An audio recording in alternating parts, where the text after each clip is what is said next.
E hoje teve o lançamento da Canon R6 Mark III, uma câmera muito interessante aí que eu vou trazer para vocês as specs, trazer todas as informações que vocês precisam, e vai ser bem interessante porque é uma câmera que evoluiu bastante em relação à sua antecessora, a R6 Mark II.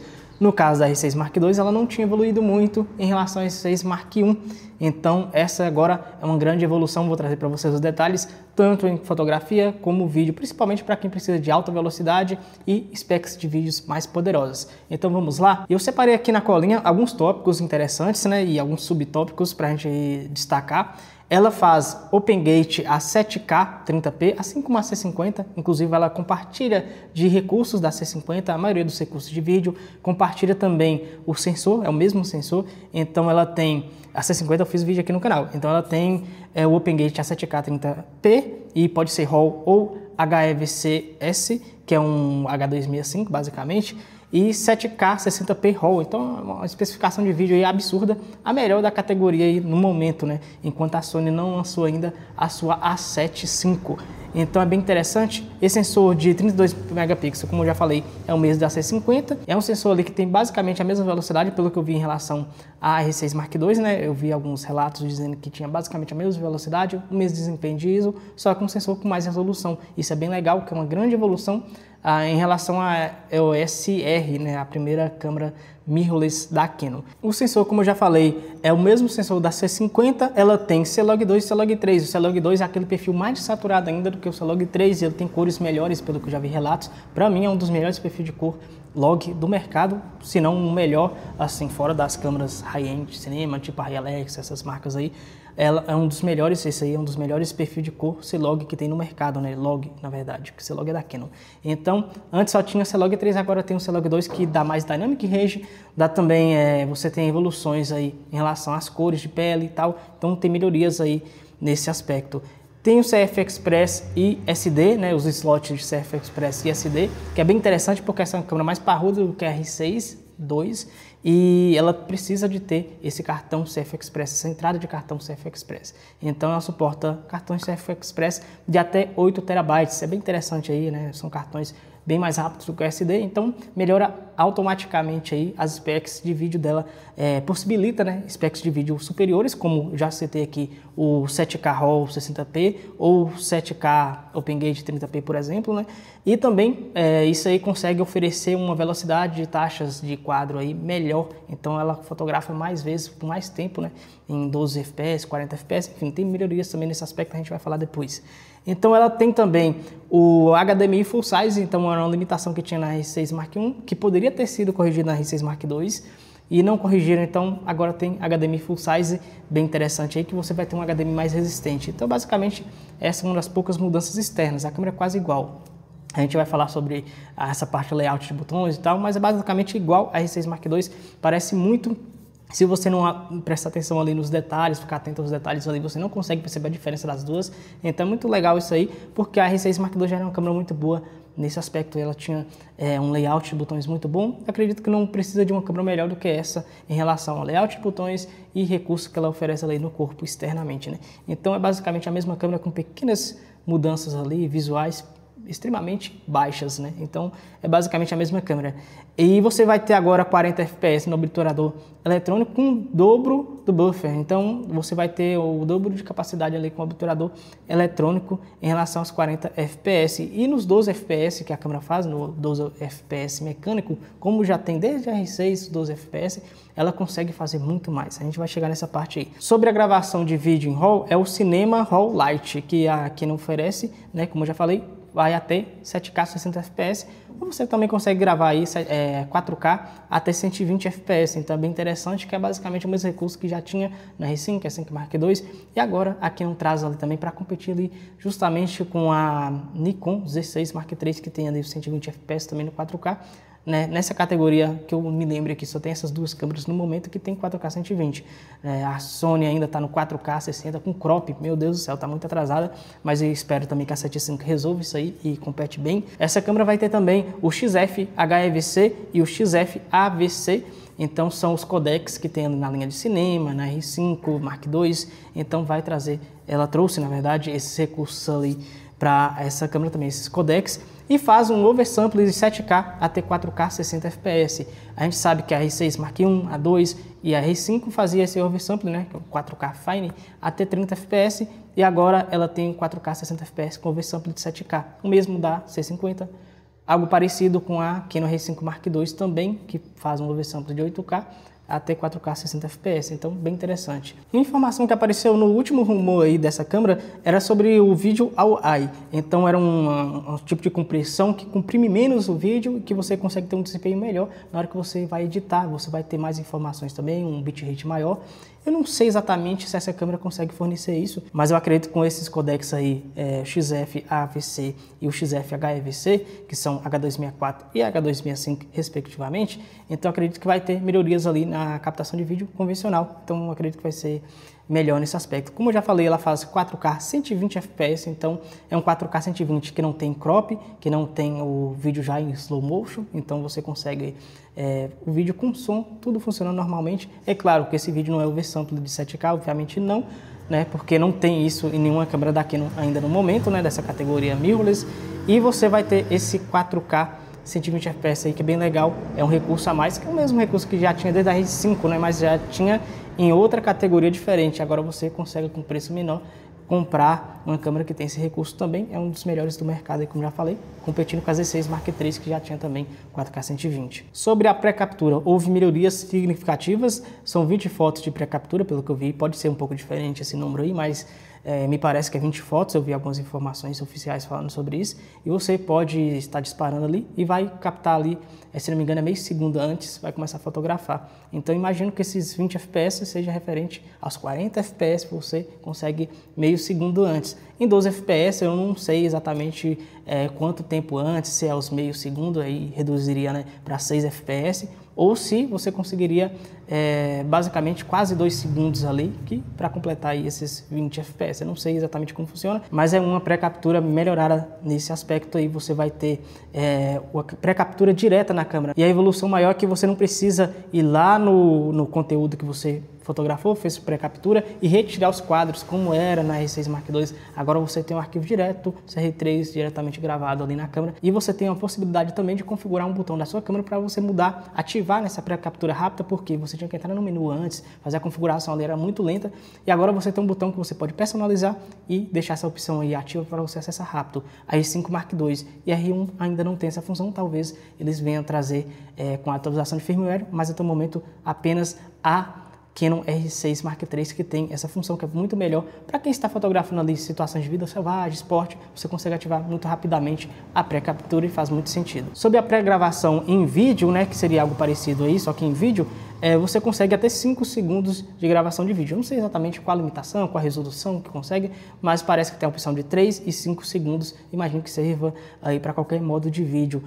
3 ou 5 segundos que você pode configurar, então pode ser bem interessante também quando você está gravando o vídeo. Ela tem também o Waveform, que é a mesma coisa que a Canon R5 Mark II trouxe, a C50 também tem, porque é a categoria de cinema. Então o Waveform aí você consegue ter aqueles gráficos que você consegue ver melhor, a questão de exposição, melhor do que histograma, muito mais completo, na minha opinião, né, do que o histograma. Então o Waveform bem legal. Tem o False Color também, que tem na linha de cinema, então trouxe recursos melhores para quem faz gravação de vídeo profissional, que leva a sério mesmo a gravação de vídeo profissional. E ela tem também o ISO base em 800 e 6400, quando você está gravando em log, então você tem esse ISO base aí, que vai dar tipo uma resetada no ruído, então você consegue qualidade bem legal. Não é como a Sony A7S3, FX3, que tem ali acho que 12.800, a FX3 tem 12.800, mas é um dos melhores aí no mundo Canon, é o melhor que você tem, que você consegue nessa categoria. Não tinha isso antes, né? Agora parece que tem. Eu não sei exatamente na R6 Mark II qual era o ISO base, mas me parece que era um ISO inferior a esse, né? Pelo menos o ISO maior de 6.400 parece que era inferior. Eu não tenho essa informação aqui agora para vocês. Agora vamos falar de pequenas melhorias que essa câmera teve. É um sensor mais rápido, talvez um pouco mais rápido, porque tem algum recurso ali a mais que parece ser mais rápido, ou no mínimo igual, mas não é um sensor empilhado. Então se você queria um sensor parcialmente empilhado ou empilhado, não vai ter. Também eu acho que não há necessidade, pelos testes que eu vi, o uso prático, parece ser muito bom. É claro que se você fotografa um esporte de altíssima velocidade, No obturador eletrônico vai ter ainda o rolling shutter, então você vai precisar de ativar o modo de obturador mecânico, que para mim é 12 fotos por segundo, é muito bom ainda. É claro que isso aí não é uma crítica à câmera, é uma câmera fantástica, e isso aí é apenas uma questão de categoria, né? As Canon R5 Mark II e R1, R3, elas têm esse sensor empilhado, então são câmeras mais caras também. Ela tem também aquela luzinha na frente, assim como a R5 Mark II, que você dá para ver ali se está gravando ou não. É claro que normalmente quando você está gravando ali não há uma necessidade enorme dessa luz, porque a tela da câmera, se está virada para você, você já consegue ver. Mas em grandes produções isso pode ser interessante, se você está muito distante, isso pode ser interessante, porque essa luzinha piscando vai ser bem fácil de detectar se está gravando ou não. Então bem legal isso aí também. Ela vem também com a bateria LiPe6P, a mesma bateria da R5 Mark II, que tem uma evolução em relação a bateria da R6 Mark II. Então a mesma da R5 Mark II, mas tem uma grande evolução, tem uma pequena evolução na verdade em relação à outra, só que você vai ter mais limitações. Se você usar outra bateria, com certeza vai limitar alguns recursos da câmera, se você usar a bateria mais antiga ou então bateria paralela. Mas se você usar a bateria LiPe6P, você vai ter todos os recursos aí e uma melhoria na autonomia. Sobre o foco automático, por mais que eu já vi grandes elogios em relação a essa câmera aí, de pessoas que testaram ela, ficaram com meses com essa câmera e testaram, né, antes de ser lançada, a questão do foco automático foi melhorado, teve uma grande ali, evolução na precisão, em algumas situações fotografando animais, só que eu coloquei aqui nas pequenas melhorias porque a outra já era muito boa, então é só uma situação mais complexa, se você tem ali animais grandes, como por exemplo elefante, eu vi que houve uma melhoria grande nessa detecção de animais mamíferos grandes, então você teve essa melhoria no autofoco, mas acredito que no foco automático de pessoas não teve grandes evoluções, apenas deve focar um pouquinho mais distante do que a R6 Mark II, detectar um pouco mais o rosto, assim como a R5 Mark II era melhor em relação à R5 Mark I, que focava um pouco mais distante, né? Você detectava o rosto e o olho mais distante do que a versão anterior. Então isso aí é bem legal. Sobre velocidade e sincronização de flash, houve uma pequena evolução, mas muito pequena, que ela consegue agora chegar a ter 1/320, porém com limitações, você só consegue fazer isso no modo crop, é basicamente isso. Agora, quando você está usando o obturador 100% mecânico, até 1/200, e com o EFCS, né, que é o obturador eletrônico de primeira cortina, você consegue até 1/250. Então, o que basicamente mudou é que no crop você consegue, no obturador mecânico, até 1/250, no crop, de 1.6 vezes, e 1/320 se você usar o EFCS. Então é bem limitado aí nesse aspecto, aí, não é uma grande evolução.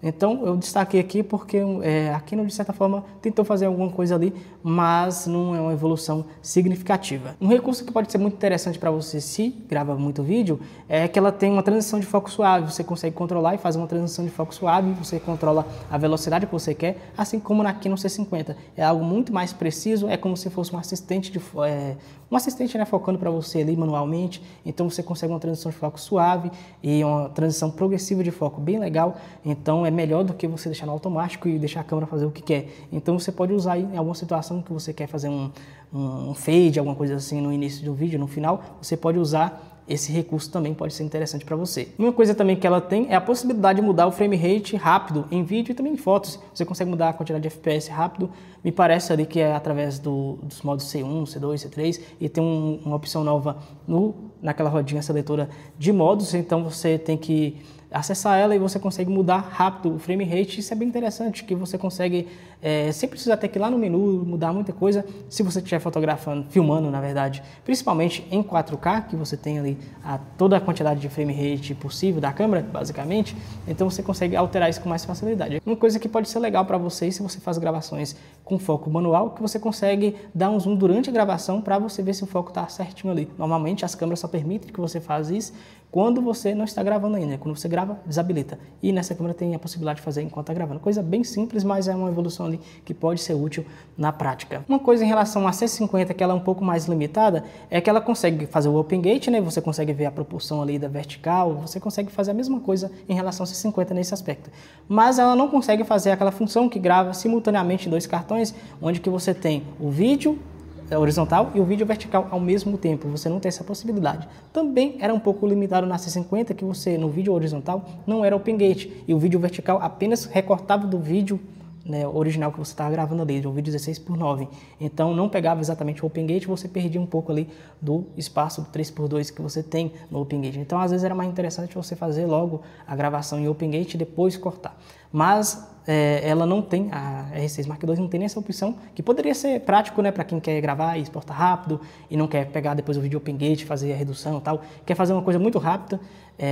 Tinha na C50, tem na verdade na C50 e não tem na R6 Mark III, né, então você não consegue fazer essa gravação simultânea no vídeo horizontal e vertical. Porém ela faz gravação de proxy, né, quando você grava o vídeo em alta resolução, RAW e tal, ela consegue gravar um proxy no outro cartão, com um proxy, por exemplo, em MP4. Então ela consegue fazer isso para você ter mais flexibilidade ali, mais agilidade na hora de editar. Então é bem interessante. Faz vídeo simultâneo enquanto grava no principal, no CF Express, em alta resolução e RAW, enfim, alta taxa de megabits. E no outro faz um proxy bem legal. Uma coisa que eu não tenho ainda a informação precisa para vocês, eu posso deixar aqui se eu descobrir, se ela faz o RAW 14 bits ou 12 bits no 40 fps no obturador eletrônico. Eu não sei se é 14 ou 12 bits. Eu sei que houve evolução na velocidade, mas não sei qual é o tipo de arquivo, se é 14 ou 12 bits. O 14 bits é melhor, né? Vai entregar ali mais possibilidade de edição, um RAW completo. E o 12 bits é mais limitado um pouco, né? Não é que seja ruim, mas é mais limitado. Eu não sei se houve evolução nesse aspecto, eu posso trazer para vocês. Agora, coisas que não mudaram. Basicamente, o design é idêntico, parece a mesma câmera da anterior, então é basicamente a mesma coisa, tem pequenas diferenças que eu posso colocar aí para vocês nas imagens. A diferença é basicamente a luz frontal, que tem aquela luzinha que indica que está gravando o vídeo, entrada de cartão, então nas entradas de cartão um pouco maior por conta do CF Express, e os buraquinhos do microfone frontal, que é um pouco diferente, ao invés de deixar na frente, eles deixaram em cima. Então não muda basicamente nada do design, é um design muito bom, uma das câmeras mais bonitas que tem no mercado e continua sendo nessa R6 Mark III, talvez a câmera mais bonita da Canon na minha opinião. Então ela tem o mesmo viewfinder também, não evoluiu em nada na resolução, é o mesmo viewfinder OLED, agora eu não tenho aqui a informação precisa, mas tem 3 milhões e pouco de pontos ali, então 3 milhões e pouco, é bem interessante isso aí, mas não trouxe nenhuma evolução, como alguns rumores indicavam que poderia alterar. Então o mesmo viewfinder que tinha na R6 Mark II, a mesma taxa de atualização até 120 Hz, e é um viewfinder OLED, então tem uma qualidade muito boa. A tela também é igual, não muda nada em relação ao anterior, a mesma coisa. E você também mantém o restante do layout da câmera, os botões, tudo igual. Apenas que você consegue agora personalizar um pouco mais, como já falei aqui, colocar algumas funções que antes não existia. Então você consegue personalizar um pouquinho mais. No seletor de modos tem uma pequena mudança ali, mas o resto é completamente igual, que já era ótimo na Canon R6 Mark II. Uma coisa muito importante aqui para a gente falar é sobre superaquecimento. Será que ela superaquece? Será que tem problemas nesse aspecto? Porque ela basicamente tem os mesmos recursos da C50, só que não tem a ventoinha. Então a tendência é superaquecer. Pelos testes que eu vi o Jeremy Polin falando, então é um canal bem legal aí. Eu posso deixar até um link depois aí nos comentários do canal dele, né, do vídeo dele. Então assisti o review que ele fez, ele usou a câmera por muito tempo. E ele conseguiu fazer 4K 30 por mais de 2 horas. No 4K 60, lembrando que tem oversample, né? Então no 4K 60 superaqueceu, mostrou ali aviso de superaquecimento com 1h30, ou seja, 90 minutos mais ou menos. Então, bem interessante, eu acho que é bem melhor do que a R6 Mark II. Eu não tenho a informação precisa da R6 Mark II aqui para comparar, né? A ideia é também comparar assim, mas parece que houve uma evolução aí nesse aspecto. 2 horas de 4K 30 é bem legal e 1h30 de 4K 60 com oversampling, eu acho que é uma evolução muito legal. É claro que depende da temperatura. Se for, por exemplo, na minha cidade, que é extremamente quente, então com certeza não vai ter esse desempenho todo, mas pode chegar nesse ponto aí que foi o que foi relatado, né? Sobre a velocidade agora de frame rate, FPS que ela faz, ela consegue 12 FPS mecânico ou EFCS, lembrando que EFCS é obturador eletrônico de primeira cortina. Então ela consegue ter um buffer, né, de mais de 1000 fotos, seja JPEG ou RAW, no CF Express. Então isso aí é um absurdo, consegue fazer mais de 1000 fotos. Já vi pessoas falando que não conseguiu atingir o pico ali, o máximo dessa câmera, que não conseguiu atingir o limite dela, porque ela consegue disparar. Isso aí dá mais ou menos, só para você ter uma ideia, mais de 80 segundos fotografando com o dedo pressionado sem parar. Mais de 1 minuto com o dedo pressionado. Você tem muitas fotos ali, então é bem legal isso aí, bem superior à antiga. Agora, quando você usa o cartão SD, que é mais limitado, você consegue até 400 fotos RAW ou 1000 fotos, mais de 1000 fotos em JPEG. Então, 400 fotos ou mais de 1000 fotos quando você usa o CF Express. SD é mais limitado nesse aspecto, apenas 400 fotos, mas já é muito legal também. Agora, sobre os 40 fps no obturador eletrônico, ela consegue até 330 fotos, tanto no CF Express, tanto no SD, isso aí em JPEG até 330 fotos. No RAW é limitado a mais ou menos 150 fps. Isso já é o dobro do que a R6 Mark II tinha, né? Basicamente o dobro. Porque a R6 Mark II ela conseguia apenas 75 fotos, né, em 40 fps em RAW, 75 fotos. E agora essa câmera consegue 150, o dobro. Só que no JPEG, antes conseguia 190, agora 330. Não chega a ser o dobro não, mas é uma melhoria considerável aqui. Se você usar o C-RAW, que eu gosto muito de utilizar inclusive, né, que é um RAW mais compactado, você pode chegar até 280 fotos por segundo, né? A outra fazia 140, então você consegue o dobro no C-RAW se você fotografar 40 fps, que é bem legal, você tem um desempenho muito bom, bem melhor do que a anterior. Agora vamos falar sobre o preço dela. Ela custa $2.799, 2.800 para arredondar aqui. Então é $300 a mais do que a versão anterior, também por conta da taxa dos Estados Unidos e tal. Agora aqui não está aumentando o preço ali das câmeras que eles estão lançando, e ela custa $2.800, 300 a mais do que a R6 Mark II custava quando foi lançada. Hoje em dia, com certeza, é muito mais barato do que isso. Já está ali por volta dos 2.000 e poucos dólares nos Estados Unidos, né? No Brasil vai vir por 20 mil mais aí, com certeza. Infelizmente, no Brasil tudo é muito caro. Então é isso, pessoal. Basicamente isso. Eu acho que eu citei todas as specs que eu consegui assimilar aqui, então foi bem legal. Eu consegui assistir diversos reviews, vi folhas de especificação, então é muito trabalho. Eu fiquei aqui, acho que umas 10 horas ou mais, só estudando o material dessa câmera para conseguir trazer para vocês num vídeo resumido aí, o máximo resumido que eu consegui. Então espero que vocês gostem, curtem o vídeo. Eu vou trazer depois também sobre a RF 45 1.2 que foi lançada hoje. Essa lente é ainda mais interessante na minha opinião, porque ela custa apenas $470 e é uma lente 1.2 45mm, é basicamente 50. Tem uma qualidade, pelo que falaram ali nos rumores, que seria idêntica à EF 50mm 1.2. Então bem legal essa 45mm, quero trazer para vocês aqui no próximo vídeo. Então se você gostou, deixe seu like, comente aqui embaixo o que você achou, se inscreve no canal e até a próxima.